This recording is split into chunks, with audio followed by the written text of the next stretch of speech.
Rebonjour à tous, salut l'équipe, salut la famille, ici avec vous. Donc on m'a demandé une analyse sur le DOT, d'accord, DOT, USDT. Donc je l'ai pris sur Binance, d'accord. Donc je sais pas s'il y a un peu plus loin au niveau. Là le graphe pour moi il commence à août 2020. Donc je vais essayer de regarder ensuite si j'ai pas un autre graphe qui commencerait un peu plus loin. Donc là, ce que je vois, pour moi, j'ai ici cette zone d'équilibre, cette zone de range si vous préférez, et après une montée directe. Donc par rapport à ça, j'ai pris le plus haut et le plus bas et j'ai tracé mon Fibonacci. Quand je dis quand vous êtes débutant, vous faites ça. D'accord? Ensuite, j'ai tracé ma ligne ici sur les 50%. 50%. Et j'ai déterminé ma zone premium et ma zone discount. D'accord? Donc là, on est rentré en premium et le prix, qu'est-ce qu'il a fait? Eh ben forcément, on vend en premium, donc le prix est redescendu dans la zone discount. Ensuite, moi, je teste, je vais regarder ici. J'ai un petit repère, regardez ici. J'ai une hausse rapide ici. Cette petite hausse rapide qu'on appelle un price delivery, le prix a été délivré ici. Donc si je vous décortique ça rapidement, regardez comment on voit. Ici, première impulsion. Ici, deuxième impulsion. Et là, vous avez la troisième impulsion, ici. D'accord? Après, vous avez un retracement ici. Et qui nous a fait ensuite une dernière impulsion qui marquait le retournement de tendance. Pourquoi c'était le retournement de tendance? Ça, je vais vous l'expliquer. Donc la dernière, hop, ici. Donc première impulsion, on est sorti de la zone d'équilibre. D'accord? On a, hop, on est sorti, on a créé une première impulsion. Petite zone de range ici. On est en délit, n'oubliez pas. Grosse impulsion ici. Hop, zone d'équilibre. Donc la cause, chute. C'était une petite distrib ici. Je vous montre rapidement, regardez, petite distrib, UT, UTAD, BC, AR. D'accord, je ne vais pas l'écrire, hein, je vous le montre. Donc là, hop, ici, une chute là. À mon avis, ici, il devait y avoir quelque chose en toute petite unité de temps. D'accord, pour qu'il y ait cette chute là. Là, vous avez cette mèche là. Vous l'avez vu cette mèche là? Quand je vous ai dit que vous avez une mèche comme ça, le prix, forcément, il va revenir vers cette mèche. Donc malgré, regarde, il s'est baladé, il est revenu ici. Mais il n'a pas start, donc forcément, il est revenu directement. Ensuite, hop, il est redescendu. Il est revenu chercher ici start toute la mèche. Et ensuite, il nous a fait un plus bas. Donc là, vous avez un ici, un price delivery. Un autre. D'accord? Donc regardez, ce mouvement-là, il a nettoyé tous ces price delivery. Il a start, tous ces, on appelle ça start. Il a start tous ces niveaux-là. En 1, 2, allez, en combien de jours? 15 mai, 23 mai. En 23 mai, il a start tout ça. La première, la deuxième, la troisième. Il a commencé le 15 mai au 23 mai. Donc 15 mai, 23 mai, ça fait 8 jours, en une semaine. En une semaine, il a chuté en nettoyant de janvier 21, donc en nettoyant janvier, février, mars, avril, mai. En 5 mois de hausse, tout ça a été liquidé en une semaine. En 5 jours, une semaine, on va dire. Donc on peut le voir ici, regardez en weekly. Regardez la bougie weekly, quand je vous ai dit en une semaine. Donc en une semaine, cette bougie weekly, elle a avalé tout ça. Donc il y a eu grosse, à mon avis, gros prise de profit ici. Des gros porteurs, je pense. Et regarde le volume. Voilà, le volume, il est énorme ici. D'accord? Le volume est assez important. Voilà, le volume est assez important quand même. 311 millions par rapport aux autres volumes. Et là, regardez, quand il a fluctué la hausse, pareil, on a eu ici une grosse bougie verte. Il était à 329 millions. Et là, la chute, elle a provoqué 311 millions. Donc, à mon avis, ceux qui sont rentrés là, des gros porteurs, ici et là, d'accord, ils sont sortis tous ici. Ce qui a provoqué cette grosse bougie weekly. Après, ça reste logique. Ça, pour moi, c'est des professionnels, c'est pas des amateurs qui sont sortis là. À mon avis, c'est eux qui sont rentrés ici et c'est eux qui sont sortis là. Donc, pour moi, ce n'est pas des amateurs, c'est des mecs, des bons traders. Car ils ont vu la schématique, donc au niveau analyse technique, ils sont pas mauvais. Donc là, on a eu la première impulsion. Comment on peut voir ici? Je vous ai dit, vous utilisez le Fibonacci de continuité. Donc je pars ici du point bas, par exemple. Je vais chercher ici. Et ensuite, le petit retracement qui est là. Et regardez le 1,618. Regarde, juste sur cette première impulsion, le 1,618, il est là. D'accord? Donc là, vous avez le 1,618. Nombre d'or.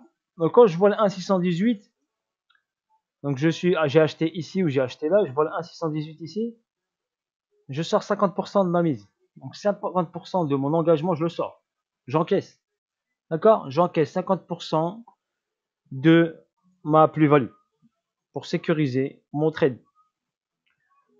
Car il y a forte chance, de forte probabilité que le prix se retourne. D'accord? Même si vous n'êtes pas technique. D'accord? Si je ne suis pas technique, si vous ne savez pas tracer le Fibo de continuité, regardez, on peut prendre le Fibo normal. On part ici du 0. Je vous montre une autre technique. On part du 0. Je vous ai dit, j'ai tout essayé, moi. Et je pars ici du 0 en bas. Donc moi, au niveau expérience, j'ai essayé toutes les méthodes et je vous donne, pour gagner du temps, d'accord, pour gagner du temps précieux, moi j'ai tout essayé, tout testé, donc je peux vous dire maintenant ce que je maîtrise et ce qui est bon pour moi. Donc ensuite, quand j'ai pris mon Fibo ici, je peux mettre ici le 1,618, regardez, le 2,618, le 3,618, 4,618, il est où dans mon truc, 4,618, et après on peut aller jusqu'au 5,618, voire plus. Donc regardez, si je trace ici, regardez, juste ici, j'ai des niveaux. Donc par rapport à cette première vague de hausse, si je ne sais pas tracer le Fibo de continuité, je fais ça. Je trace mon Fibo normal, d'accord, point 0 en bas, point 100% ici sur la première grosse impulsion, vous vous basez sur une impulsion haussière. Et là, vous checkez, le 1,618, il est là. D'accord?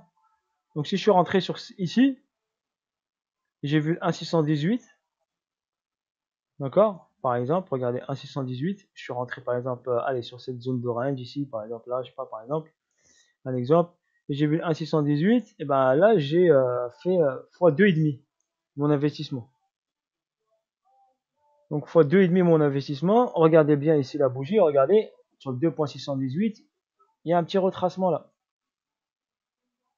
D'accord? C'est pas pour rien que le prix réagit sur ce chiffre, ce nombre d'or. 1,618. D'accord? Ensuite, si ce 1,618 est cassé, on va dire cassé avec une grosse bougie avec force, comme vous l'avez là. Donc soit vous êtes patient, vous attendez un peu la réaction du prix. D'accord? N'oubliez pas, sur la première chose, il y aura forcément une réaction. Si à la deuxième, vous voyez qu'elle est cassée, vous pouvez garder votre position. Si à la deuxième, vous voyez qu'une rechute importante, là, vous sortez. Là, il a cassé avec force, donc hop, on peut aller chercher le 2,618. Et regardez, 2,618, il fait quoi le prix? Bah, il s'arrête là. Voilà une autre technique. Je vous la donne. Là, je vous ai donné une explication en or. Voilà, pour aller chercher des plus objectifs. Parce qu'il y a des personnes, ils savent rentrer en position, mais ils savent pas où aller chercher le target. Le bon target. Donc là, je vous donne le bon target. Un exemple. D'accord? Vous tracez votre Fibo, première impulsion, boum, et vous allez 1,618, vous checkez ce qui se passe. Soyez patient, 1,618. S'il est cassé avec force, avec une grosse bougie avec force, d'accord? On peut le regarder ici en, allez, weekly. Weekly, là. Vous êtes des holders, n'oubliez pas. Là, je parle pas de trading pur, je parle de holder. D'accord? Donc je suis rentré là, bim, grosse bougie ici. J'arrive au 1,618. Regardez ce qui se passe ici, au 1,618. La bougie weekly, regardez, elle est monstrueuse. Donc quand vous voyez une bougie comme ça, hop, malgré que j'ai eu celle-là derrière, d'accord, vous savez que le prix a de fortes chances d'aller ici au 2,618. D'accord? Car la force acheteuse est importante. Surtout avec une bougie weekly. D'accord? Regardez ici cette bougie-là, par exemple, une forte bougie qui a pris tout ça. Et ici derrière, une toute petite bougie. Donc, ici vous avez une autre. Donc, il faut aller au 1,618 direct. Après, il faut de la patience et du mental. Après, ça, c'est de l'expérience. D'accord? Bien sûr, quand je vois une bougie ici comme ça, 1, 2, 3, weekly, ça m'alerte. Ça. Je vous ai dit, n'oubliez pas, vous avez toujours deux chances. Quand il arrive au prix et vous voyez 1, 2, 3 comme ça, enchaîné d'affilée, weekly, weekly, weekly, inquiétez-vous. Prochaine hausse, sortez votre position. Surtout, vous êtes sur le 1,618 ici. Et là, sur le 2,618. D'accord? Donc, je sors ma position. J'encaisse tout. Tout. Je cherche pas à comprendre. Et derrière, regardez derrière, bam. Une bougie baissière qui avale tout. Parce que les gros, ils sont sortis. Donc, les gros qui sont rentrés, eux, ils sont sortis. Donc, voilà comment vous faites. Soit cette méthode-là, soit Fibo. De continuité, je l'ai pris sur la première impulsion. Si je prends mon Fibo sur la pulsion 2, attends, on va regarder ça, mais normalement, non, ça va pas donner grand chose, je pense, sur la deuxième. C'est pour ça que je favorise toujours ma continuité sur le number one. Donc, si je repars là, ici, et si je repars là, ça me donne un target sur la première hop correction, ça me donne un target trop là. Donc, je donne toujours sur la première impulsion. Première impulsion. C'est comme là, par exemple, sur cette descente, et ben, je vais prendre la première impulsion. Regardez, je vous montre. Je prends ici le plus haut. D'accord? Allez, je vais vous mettre ici de côté pour vous montrer. Le plus haut, la première descente, elle est là, elle s'arrête là. On est d'accord? Ensuite, la première bougie haussière, elle est là.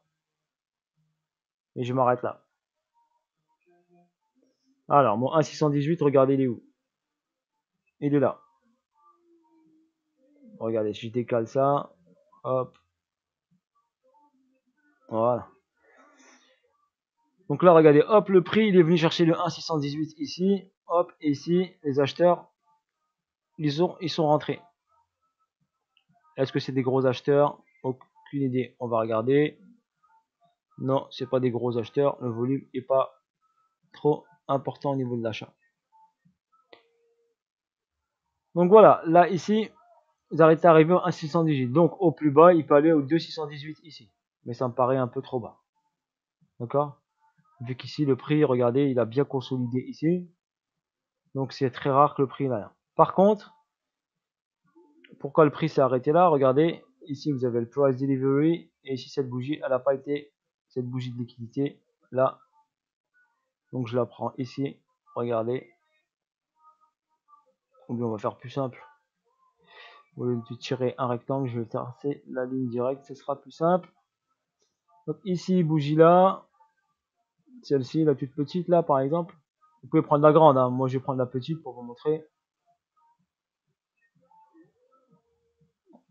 Donc là, on a pris la petite et là. Donc on a une marge possible que le prix aille chercher cette petite bougie. Si on ne veut pas se prendre la tête, on est holder, d'accord? On n'est pas trader pur, on ne veut pas chercher au millimètre. Bon, on prend la grande bougie là. On prend celle-ci, regardez. Comme ça, vous avez une zone. Peut-être c'est un peu moins précis, mais vous avez une zone. D'accord? Et vous remarquez bien, le prix, il est venu ici la chercher. Parce que ce price delivery ici, il doit être start. À partir de là, donc c'est une bonne zone d'achat pour aller acheter le dot. D'accord? Donc comme je vous ai dit, il peut venir ici, checker cette zone-là, ou le 218. D'accord? Ça me paraît bas le 218. Donc je vais mettre en logarithmique, hop, pour voir un peu mieux. Bon, après on a ce niveau-là, qu'on peut considérer ici.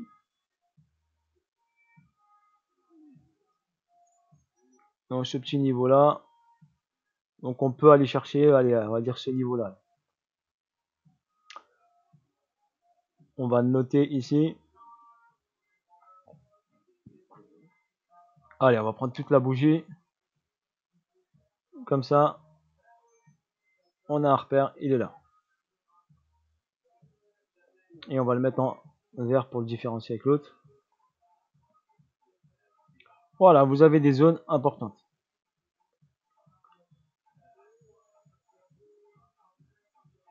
Donc je vais enlever le logarithmique. Voilà, nickel. Donc là, je vous ai montré vite fait rapidement. Clac.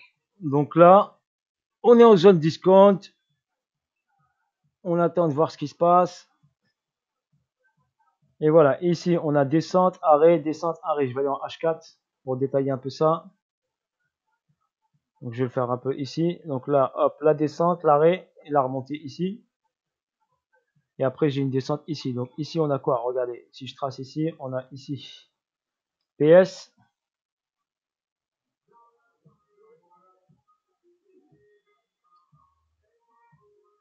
Là on a SC. Ici, clac clac au-dessus du PS, clac AR. Donc on a déjà nos 3 repères là. Ok. Donc on a nos repères ici. Le SC il est là. Voilà. En bleu. Notre repère ici. Notre repère PS.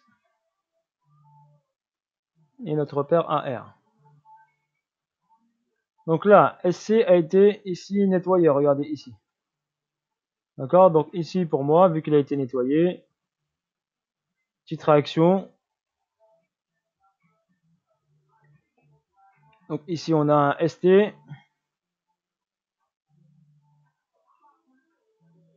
Après ici on a un STB slash spring. À voir s'il s'arrête là. Donc à voir si il s'arrête ici ou il repart. Soit c'est le spring et là c'est le STB. Soit c'est juste le ST et là le STB et un autre spring derrière. Donc une baisse un petit peu plus importante. Ça on verra après. Donc là on est bien sûr dans une... Si on est holder, on peut acheter dans cette zone là. D'accord. Car après il va aller vers le haut. Et comme je l'ai dit toujours, on monte en 5 temps et on chute en 3 temps. Donc regardez, impulsion, retracement, impulsion, retracement, impulsion, retracement. D'accord? Et là, on descend en 3 temps. Donc exemple, on descend 1, 2, 3. D'accord? Et là, pareil. Donc, c'est vérifier cette solution. Après, on peut placer un peu mieux. Pour moi, c'était ça logique. Donc ici, hop, vous marquez ici vos plus hauts. Et après, vous avez vos targets. Je vous ferai après une deuxième vidéo vu qu'on n'a pas assez de temps ici. Donc là, vous avez un plus haut qui est là. Hop. Hop. Et le plus haut là. Et pour l'instant, le plus bas, il est là. Et l'autre, il est ici. Donc le plus bas, il est là. DAC et celui-ci. Donc voilà vos repères. Vos repères, c'est celui-là. Plus bas ici, plus bas là, qui n'a pas été encore start. Celui-là, il a été mangé. D'accord? Le plus haut, le plus haut, le plus haut. Le plus haut ici, c'est celui-là. Donc en repère, vous pouvez tracer une ligne ici. Là, hop. Regardez. Là, hop, on la met en noir. Voilà, nickel. Et celle d'en bas ici, on peut la mettre ici en noir si on veut. Celle-ci, elle est déjà en verte, on va laisser en vert. Voilà pour le dot. J'ai fait un peu l'analyse vite fait, rapide. D'accord. Après, on peut analyser ce qui se passe ici en petite unité dans cette zone-là. D'accord. Là, ici, il y a quelque chose qui se passe. Première réaction ici. Chute, réaction. Ici, on a ici une zone ici qui peut être une zone d'accu qui se met en place. D'accord? Je l'analyserai sur une prochaine vidéo au niveau des événements. D'accord? Vu qu'il me reste pas grand chose là, 10 secondes environ. Sur ce, j'espère, voilà pour le dot, celui qui m'a demandé le dot, petite dédicace pour lui, notre petit belge. Voilà, c'est un belge aussi qui m'a demandé. Bisous à tous, n'hésitez pas à liker, à partager. Bisous.